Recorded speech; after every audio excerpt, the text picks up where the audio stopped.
Ligne droite, la table ronde, Liselotte Dutreuil. Bonjour Liselotte Dutreuil. Bonjour Maude, bonjour à tous les auditeurs.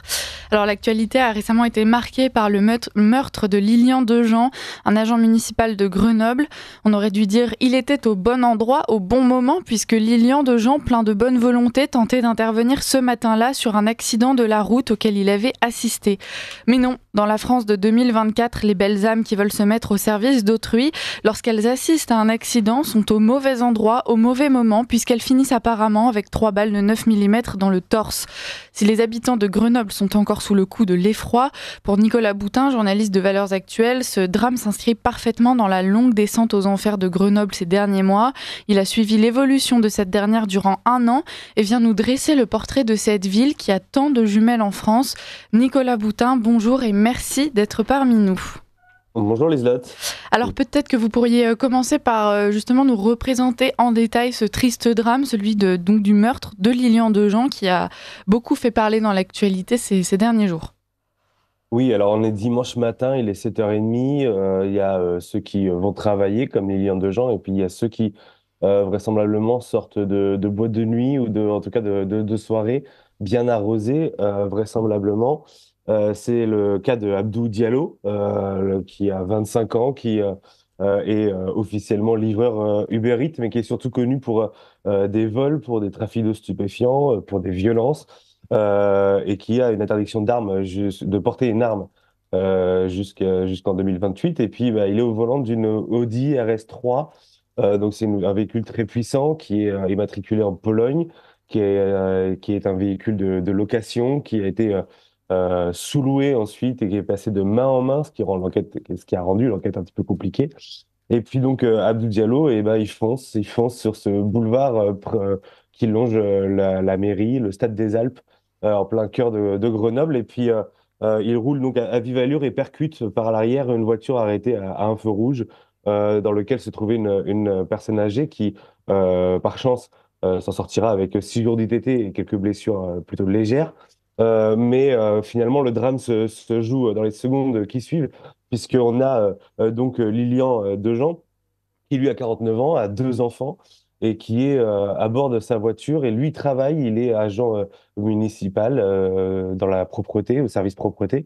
Et il travaille en ce dimanche, parce que vous savez, hein, les employés municipaux ne connaissent pas de trêve, ils travaillent 7 jours sur 7.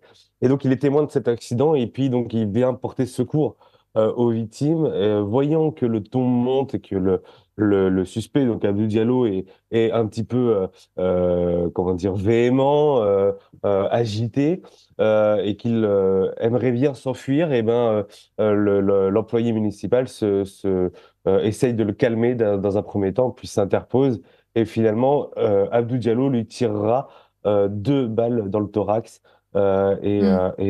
Lilian Dejean, lui, va décéder du coup dans les heures qui suivent à l'hôpital. Comment a réagi la population de Grenoble à cette annonce ? C'est le choc parce qu'en fait, Lilian Dejean est connu, apprécié. Ça fait des années et des années qu'il travaille dans la mairie. Il est même représentant syndical. Il est connu, que ce soit de jeunes des quartiers, des clubs de foot, de basket, pour lesquels il était passionné. Euh, il était connu pour régler les conflits, en tout cas pour être un homme qui était capable d'apaiser toutes sortes de situations, et puis qui était aussi un des formateurs particuliers au sein de la mairie, qui savait intégrer les nouveaux collègues, les jeunes générations. Donc voilà, il était à moins de 10 ans de la retraite aujourd'hui, et père de 2 enfants. Il se retrouve à la fois au mauvais endroit, au mauvais moment, mais malheureusement, à Grenoble, il y a de plus en plus de mauvais endroits on va y revenir, j'imagine. On va y revenir. Je vais continuer avant de cela de creuser le profil donc d'Abdoul Diallo. Vous avez prononcé ce nom. Aujourd'hui, est-ce qu'il est encore reconnu suspect, reconnu coupable ? Est-ce que c'est encore seulement un suspect ? Il me semble qu'on a retrouvé sa carte d'identité dans la voiture et que pour l'instant, c'est le seul élément tangible qui pourrait l'inculper. Là, je vous entends plus. Ah, là, vous m'entendez ? Oui, pardon. Donc, on a retrouvé sa carte d'identité dans la voiture, ça a coupé derrière. Mais effectivement, Abdou Diallo, donc, il est bien connu de la justice. Il est présumé innocent, hein, évidemment, et Mm. il faudra attendre le jugement, mais il est toujours recherché par la police parce il a pris la fuite après avoir abattu Lilian Dejean. Et il y a eu 4 perquisitions qui ont été menées dans des lieux où il était susceptible d'habiter depuis dimanche. On ne l'a toujours pas retrouvé. Il aurait donc pris la fuite à pied dans un premier temps. Et puis derrière, les enquêteurs sont en train de tisser un petit peu le parcours qu'il aurait pu emprunter, les éventuelles complicités qu'il aurait pu bénéficier. Et aujourd'hui, le procureur a annoncé l'ouverture d'une information judiciaire donc pour meurtre sur personne chargée d'une mission de service public, blessure involontaire et donc délit de fuite. Mm. Vous suivez régulièrement les faits divers, comme l'appelle la presse de grand chemin. On appellera ça plutôt d'horribles drames, nous, sur Radio Courtoisie. Donc, vous suivez régulièrement ces drames, Nicolas Boutin. Est-ce que vous retrouvez une certaine homogénéité dans les profils des suspects, des coupables? On a une fois de plus qu'un Abdoul Diallo qui est connu pour vol, trafic de stupéfiants, violence. Il avait interdiction de porter une arme, donc a priori un individu qui est présumé potentiellement dangereux et violent. C'est un profil qu'on retrouve régulièrement. Bah, de plus en plus, effectivement. Alors, il y a plusieurs comment dire, points communs avec d'autres affaires. Alors, vous voyez, le véhicule de location très puissant, loué en Pologne, puis sous-loué en France, par exemple, c'est déjà un élément qu'on retrouvait dans la mort de Naël. Je ne sais pas si vous vous souvenez, mais le véhicule était déjà loué et matriculé en Pologne, Mm. loué et sous-loué. Ce qui se passe, c'est qu'en Pologne, on peut louer un véhicule de très haut de gamme très puissant pour 1 000 € le mois. Et puis, bah, le sous-louer ensuite en France à 2 500 € le mois. Donc, vous voyez, ça, c'est un premier paramètre où on voit déjà une économie parallèle qui se fait. Et puis, bah, évidemment, il y a la question du stupéfiant. Euh, on a à Grenoble notamment, hein, mais partout sur le territoire aujourd'hui, un vrai problème avec le trafic de stupéfiants. Je pense qu'on a du mal à se rendre compte de l'ampleur de cette pieuvre, de ce qui n'est plus un milieu de délinquance, hein. On parle vraiment de grande criminalité aujourd'hui. Et à Grenoble, c'est prégnant. Il y a une trentaine de points de deal. Il y a à peu près 150 personnes qui en vivent. Comment dire, et ce genre d'activité illégale entraîne derrière, évidemment, des comportements de plus en plus délictueux et maintenant même criminels ou criminogènes, Mm. et qui se retrouvent jusque dans les villes moyennes, voire même les petites villes. On l'a vu à Romans-sur-Isère, qui est pas loin de Grenoble, hein. D'ailleurs, la maire de Romans-sur-Isère, Marie-Hélène Toraval, a aussi souligné ces derniers jours comment dire, l'influence de la délinquance grenobloise sur les petites communes aux alentours. Mm. Vous parliez de cette trentaine de points de deal et puis de toutes les autres choses qui influent justement sur la criminalité de la ville. Est-ce que les responsables politiques en ont conscience? Est-ce qu'ils ont mis en œuvre des mesures pour essayer de régler le problème, Nicolas Boutin? Alors, les responsables politiques en ont conscience, j'imagine, ils y vivent, c'est ce qu'ils mettent tous les moyens possibles, pas forcément. On voit surtout il y a certaines personnalités, hein, malgré tout, qui essayent de, de, de- d'instaurer un bras de fer avec les délinquants, avec les criminels. On le voit à Grenoble particulièrement avec le procureur de la République, Éric Vaillant, qui tente par tous les moyens de mettre, on va dire, ses doigts autour de la gorge des trafiquants, évidemment de manière figurée, mais qui, en plus des condamnations pénales, va par exemple envoyer le jugement à la caisse d'allocation familiale ou à des organismes publics pour lequel le condamné a été bénéficiaire en disant que bah, voilà, telle personne a été condamnée. On estime, l'enquête a démontré qu'il aurait gagné tant d'argent sur telle période. Par rapport à ce qu'il vous avait déclaré, vous, merci de recalculer ses droits et donc de lui demander évidemment le remboursement. Et puis en général, évidemment, c'est des sommes tellement colossales que eh bien derrière, ça entraîne un plafond qui est dépassé, notamment pour les logements sociaux et tout ce qui pourrait bénéficier. Maintenant, le problème qu'on peut avoir, notamment donc à Grenoble, c'est que malgré ces initiatives, Mmh. eh bien, par exemple, les dealers peuvent continuer à bénéficier de logements sociaux. Il n'y a pas eu d'expulsion des logements sociaux, ni pour les dealers, ni pour les familles, et ce, malgré ce plafond qui est démontré par l'enquête, qui a été explosé et ne fait que ne pourrait plus bénéficier de ces logements et de ces aides du contribuable. Et donc, il y a cette politique d'insécurité aujourd'hui qui est en place à Grenoble. On parle beaucoup du maire de la ville. Il n'est pas le seul responsable, c'est vrai, mais il y a un avant et un après 2014. L'arrivée donc d'Éric Piolle, qui est un écologiste qui est arrivé donc en coalition avec la France Insoumise, notamment à la tête de la mairie. Et aujourd'hui, il y a 10 ans de bilan de sa municipalité, de sa politique. Et aujourd'hui, elle est sur le plan de la sécurité au moins, elle joue vraiment pas en sa faveur. Nous, on a des policiers qui nous disent en fait la politique de sécurité à Grenoble elle s'est arrêtée en 2014 à partir du moment où il est arrivé. Il faut savoir que ces premières, on a beaucoup parlé de lui notamment hier parce qu'il refuse d'armer la police municipale parce que ça serait leur faire courir un danger. Bon, Mmh. aujourd'hui, donc la police municipale, une centaine d'agents, n'est pas armée à Grenoble, malgré ce climat un petit peu de Far West qu'on peut connaître dans cette ville, notamment ces dernières semaines, ces derniers mois, avec un nombre de fusillades incroyable, hein. On est à 18 fusillades depuis le début de l'année et à 9 depuis le 30 juillet, plus celui de dimanche dernier.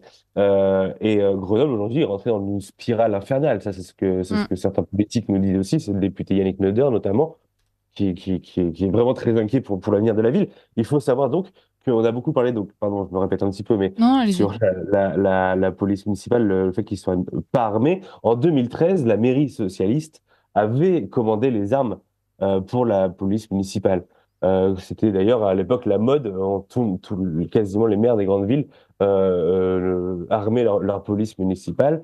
Eh bien, en arrivant au pouvoir en 2014, un ou deux mois Ah, Nicolas Boutin, on ne vous entend avant plus. même qu'elle rentre. Vous pouvez Est-ce que vous répéter entendez, pardon? votre dernière phrase, s'il vous plaît? Oui, bien sûr, pardon. Donc en 2013, donc les armes ont été commandées pour la police municipale et Ouais. 2 mois après l'arrivée au pouvoir, aux manettes de Éric Piolle en 2014, elles ont été revendues et n'ont jamais donc été mises en service pour la centaine de policiers municipaux. Ouais, on voit vraiment le rôle de la volonté en fait dans la politique qui est menée. On parle souvent de manque de moyens, etc. Là, en l'occurrence, c'est vraiment une question de volonté.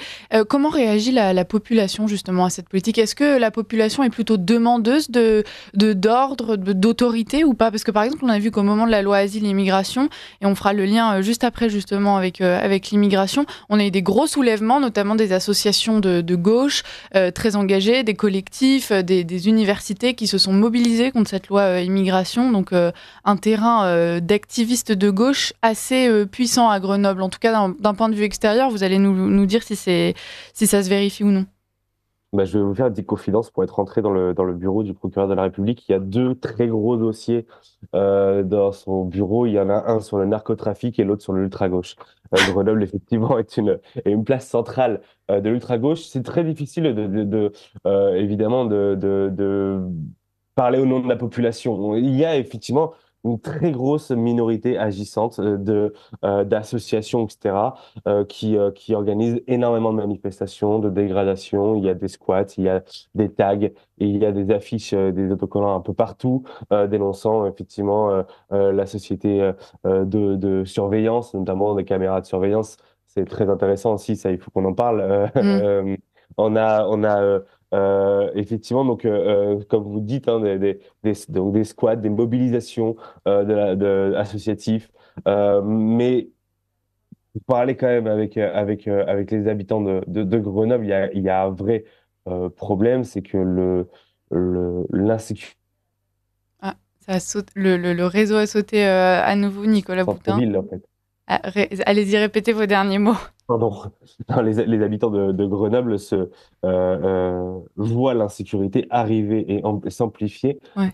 dans tous les quartiers de la ville, jusque dans le centre-ville, et parfois même en pleine journée. En Ah, fait. j'allais C'est vous ça demander, aussi qui est nouveau. parce que souvent on dénonçait certains quartiers, c'était des zones qui étaient très très localisées. Aujourd'hui, est-ce que vous constatez justement qu'il y a cette prise d'ampleur et puis cette insécurité qui justement s'étend à toute la ville, à tous les quartiers sans exception? Je vais même vous dire, toute l'agglomération, c'est-à-dire que on a Échirolles, au sud de Grenoble, qui elle-même est très, très touchée. On a Mélan dans le nord-est de Grenoble. Là, pour le coup, Mélan, on est dans la ville un peu plus huppée, un peu plus la banlieue, on va dire, un peu plus prestigieuse de Grenoble. Et ben, il y a des vols de voitures, il y a des cambriolages, il y a du trafic de stupéfiants. Et puis ça va jusqu'à Crolles, en fait, jusqu'à 20 km en direction de Chambéry. On a du trafic de stupéfiants et des problèmes liés à l'insécurité. Donc, effectivement, ça se propage jusque dans les petites communes et dans les villes moyennes de la région. Aujourd'hui, le milieu grenoblois prend comment dire, un certain essor et prend même une certaine ampleur au rythme, notamment des règlements de compte et donc des prises de pouvoir. Mm. Parce que, en fait, effectivement, ce qui est assez intéressant à Grenoble, on a les bastions, c'est-à-dire on a le quartier Mistral qui est le plus connu aujourd'hui. On a tout ce qui est le village olympique, parce que vous savez, Grenoble a connu l'héritage et connaît encore l'héritage des Jeux olympiques de 1900 d'hiver, de 1968. Et donc il y a encore le quartier du village olympique qui maintenant est fait de logements sociaux notamment, et qui est aussi un repère de Pointe-d'Île. C'était la nouvelle ville qui, au niveau de l'architecture, en fait, est faite pour que la police n'intervienne jamais. C'est incroyable. On est Mm. sur des dalles en hauteur. Les voitures de police, même Ah, non, Nicolas Boutin, vous allez revenir dans quelques secondes. euh, Oui, c'est bon. Dites-nous. et ça va jusqu'à à l'Alma, par exemple. Le point de deal de l'Alma, on est aux portes du centre-ville. Et je vais même vous dire, on est sous les fenêtres du commissariat de Grenoble, de l'hôtel de police de Grenoble. C'est là où il y a tout le monde, tous Ouais. les enquêteurs, tous les policiers. Et bien, ce point de deal-là, alors, il a été démantelé en 2023. Maintenant, il y a des fusillades qui ont eu lieu, des règlements de compte pour reprendre ce point, parce qu'il est très lucratif. On est entre 30 et 40 000 euros par jour de chiffre d'affaires pour les trafiquants sur place. On a le quartier Saint-Bruno aussi. Le quartier Saint-Bruno, on en a entendu parler en janvier. Alors là, on est de l'autre côté du centre-ville, mais on est aussi dans le centre-ville de Grenoble. On n'est pas loin de la gare, du palais de justice et de grandes écoles. Et là, à Saint-Bruno, vous savez, les habitants s'étaient un petit peu levés contre l'implantation du trafic de stupéfiants sur cette place et dans ce quartier. Et comment est-ce qu'on leur avait répondu? On leur avait répondu avec une pièce de théâtre pour leur apprendre à comment bien vivre à côté d'un point de deal. Alors évidemment, elle avait fait polémique et elle Mm. a été déprogrammée derrière, mais voilà, c'est un petit peu le climat qu'il y a aujourd'hui dans cette ville et qui pèse sur les habitants, pour répondre à votre question, Mm. de plus en plus, quoi. J'y viens maintenant puisque je l'ai annoncé, on va parler d'immigration. Moi, j'ai consulté les chiffres de l'INSEE. Sans surprise, on a une immigration qui est en perpétuelle hausse à Grenoble, avec une population qui arrive majoritairement d'Afrique du Nord et d'Afrique subsaharienne. On nous accuse souvent de faire des liens fallacieux entre immigration et insécurité. On accuse souvent, en tout cas, nos intervenants qui viennent en parler. Nicolas Boutin, vous, est-ce que vous pensez que c'est pertinent de considérer cette donnée-là dans l'augmentation de l'insécurité à Grenoble et dans les autres villes d'ailleurs, parce qu'on comprend bien que le cas de Grenoble peut être calqué sur d'autres grandes agglomérations françaises? Alors, j'ai pas les chiffres du pourcentage, par exemple, d'étrangers qui seraient impliqués euh, dans les, euh, dans les crimes et délits. Mm. Je vous avoue que j'ai pas les chiffres.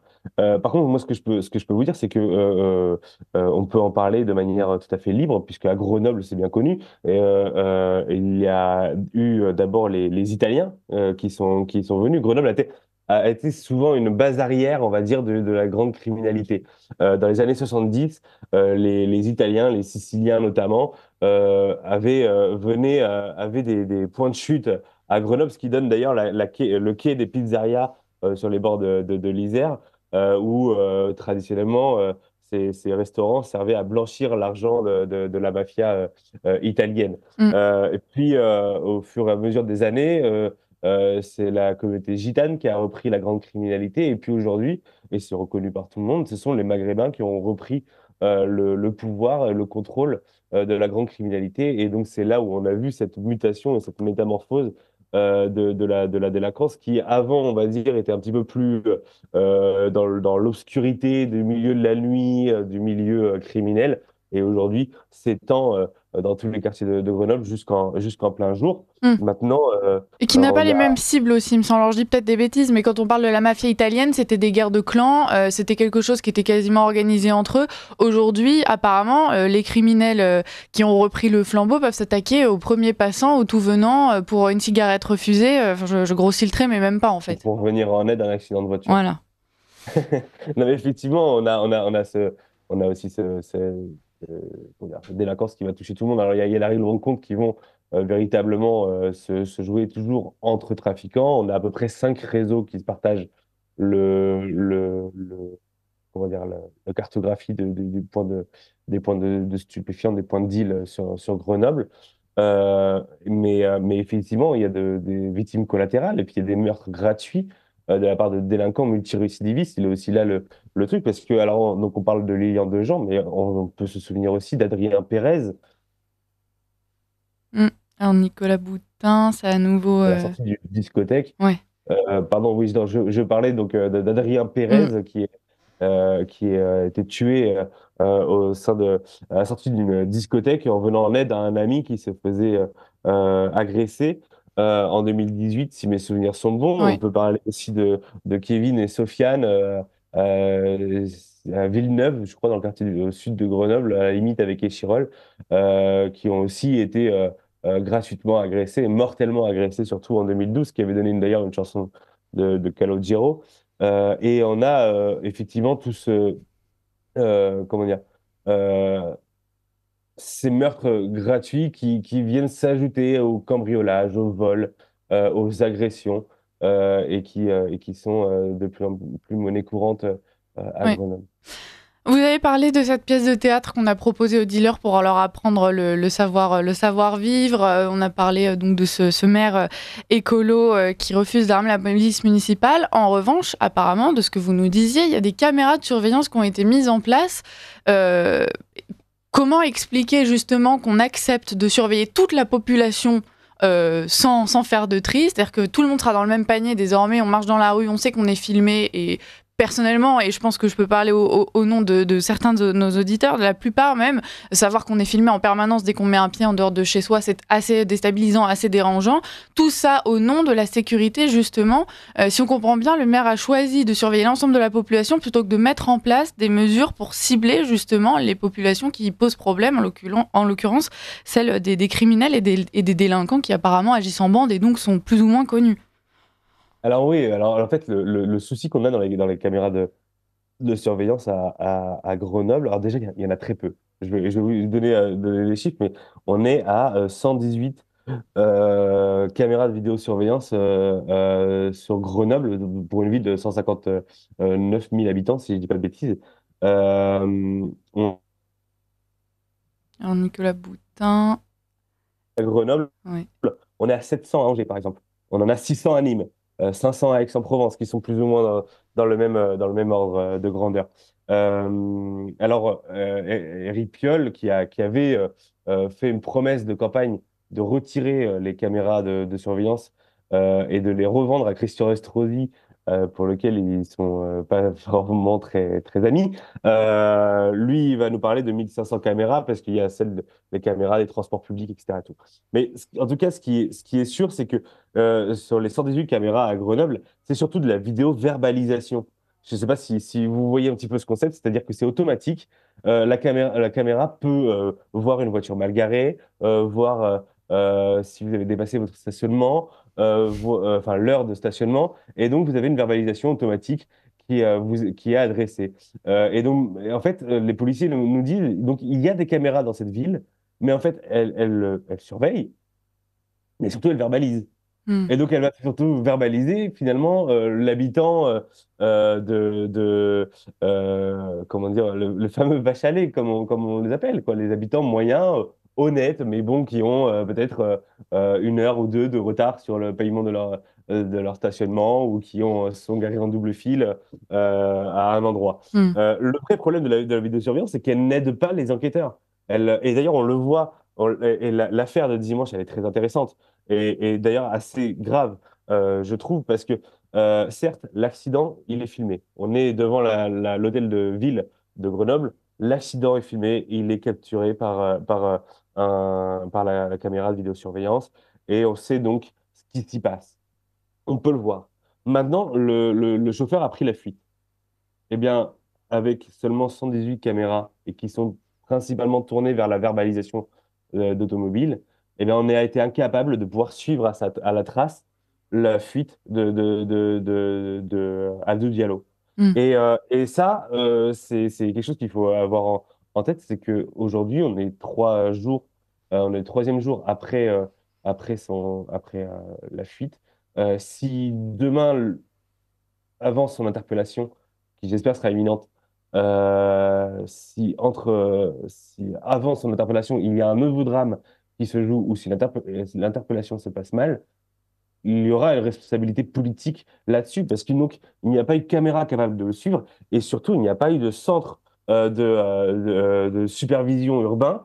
Vous savez, c'est le fameux mur d'écran où il y a toutes les caméras et des agents de la police municipale en général, des agents municipaux qui sont derrière ces écrans et qui sont capables de guider les policiers sur le terrain pour pouvoir dire où se trouve telle personne Mm. recherchée et qui est en fuite. Et bien ça, on n'a pas à Grenoble. On l'a pas 24 heures sur 24, on l'a pas notamment le dimanche matin. Et donc, on a perdu sa trace à cause de ce manque Mm. Alors Nicolas Boutin, il y a encore un petit...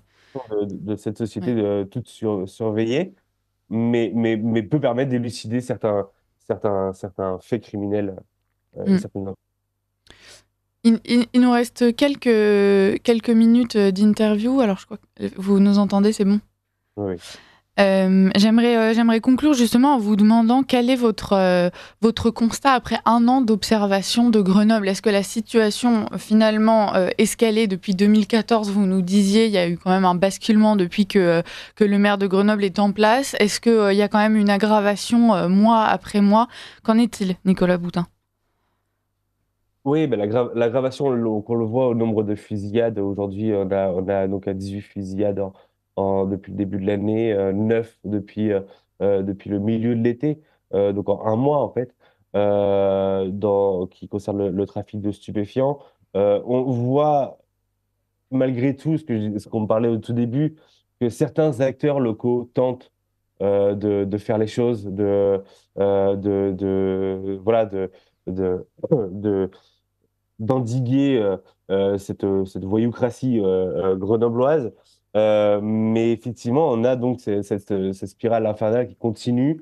On a une municipalité qui ne remplit pas son rôle. Donc, on l'a vu en termes des caméras de vidéosurveillance, mais aussi de l'armement de la police municipale. Et puis surtout, qui, sous prétexte de vouloir faire de la prévention et non de la répression, la municipalité finalement fait de la complaisance et en tout cas donne un terrain favorable aux criminels et aux trafiquants notamment dans les quartiers parce que on parlait donc du fait que les dealers euh, ne sont pas évacués, en tout cas expulsés des logements sociaux, ce qui veut dire que s'ils peuvent continuer à habiter à l'endroit, ils continuent leurs méfaits, ils s'implantent et donc prennent un pouvoir énorme. Et c'est ce qu'on a pu voir donc, dans les quartiers Mistral, dans le quartier Harlequin, dans le quartier de l'Alma, Mm. un petit peu Villeneuve et Chirol, etc. Voilà, on a un ministre, enfin, on a un maire de la ville qui est pour la légalisation du cannabis aussi. Enfin, vous voyez les signaux qui sont envoyés. Alors, il dit pour des raisons sociales, mais encore une fois, ce sont toujours des signaux envoyés qui sont jamais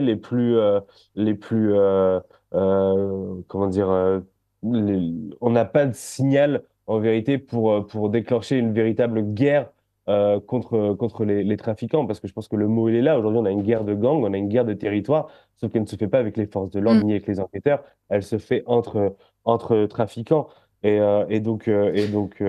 C'est voilà. c'est presque rassurant ce que vous nous dites, parce que finalement, on se dit demain, avec une bonne volonté politique, avec des moyens forts et avec une autorité conséquente, Grenoble ne sera peut-être pas perdu et il est encore possible de redresser la barre. C'est ce qui manque, c'est simplement ça.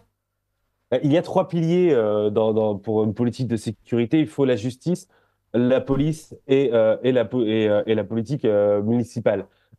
Aujourd'hui, force est de constater qu'au niveau justice, on a un homme qui, en plus, pour avoir eu quelques confidences, est un petit peu déstabilisé en interne, notamment par le syndicat de la magistrature, mais qui est, on va dire, qui essaye d'être créatif, inventif pour mener sa guerre contre les trafiquants. On a du côté de la police et là du ministère de l'Intérieur, on n'en a pas très peu parlé, mais il manque 80 policiers à Grenoble par rapport à ce qu'une ville de cette taille devrait avoir au sein du commissariat. Et les départs continuent et il y a très peu d'arrivées finalement à Grenoble. On a des policiers municipaux aussi de l'agglomération grenobloise qui préfèrent partir plutôt que de continuer à acheter la paix sociale. Hein. C'est ce qu'un ex-agent de la police municipale m'a confié. Et puis donc, eh ben, il y a cette politique municipale qui doit aujourd'hui avoir beaucoup plus de fermeté pour trouver enfin une coopération et permettre des mesures coercitives fermes Mm. pour pouvoir endiguer donc ce phénomène de criminalité organisée qui s'étale, encore une fois, à Grenoble, mais un peu partout maintenant en France. Oui, on va conclure sur cette phrase un peu partout en France. Et chers auditeurs, quel que soit l'endroit d'où vous nous écoutez, je pense que vous aurez compris que le cas de Grenoble est assez similaire à celui que vous devez constater dans les villes, dans votre ville ou dans les villes les plus proches de vous. Merci Nicolas Boutin pour ce décryptage et puis d'être revenu pour nous sur ce crime de Grenoble. On continuera de faire le point régulièrement, notamment dans les bulletins d'actualité de Maëlys sur les suites de l'enquête. On espère que le suspect sera très bientôt interpellé. Et on vous retrouve très bientôt, Nicolas Boutin. Merci beaucoup. Merci,